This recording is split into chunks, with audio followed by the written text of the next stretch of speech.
Hey everybody.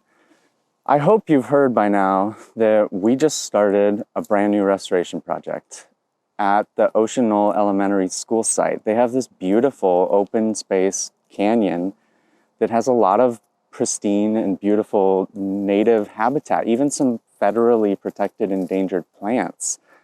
There's a lot of weeds too though, otherwise known as invasive species. And we're up to managing more than 30 acres of open natural space at this point, my small team and I. And so I get a lot of questions about how we actually do this. How do we keep track of plants in a space that we didn't develop from the ground up and we don't fastidiously manage like the rest of the garden here? I'll show you one of the tools because I want to give you all a glimpse into what ecological restoration actually means and what that workflow looks like, because frankly, we need all the support and even future generations of ecologists that we can get. So let me tell you about what I'm looking at here. This thing, 𝘧𝘭𝘰𝘳𝘢𝘆𝘊𝘆𝘆, it's actually a little known but highly invasive species in our area. Originally comes from South Africa, and it does produce a beautiful orange flower. You will still see these in people's front yards, and it makes me cringe a little bit because of how much work we've put into trying to eradicate them from these beautiful natural spaces.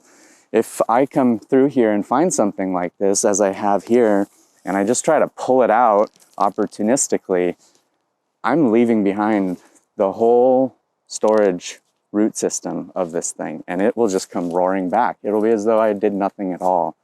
So instead, what we have to do, given that there are so few of us and so many acres to cover, is to actually work to map each of these invasive species in a habitat like this. Here's an example. This is a map of the Ocean Knoll Elementary Canyon site that we're working to restore.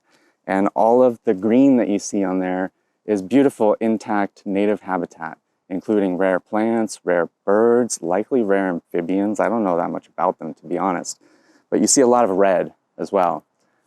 That's stuff like this. So what we do is to map everything, catalog what we're finding out there, and put together seasonal plans that we can recruit volunteer help with, hire contractors if needed and where funding allows, but otherwise work hard as the tireless little team that we are to systematically get stuff like this out of these native spaces so that they don't take over.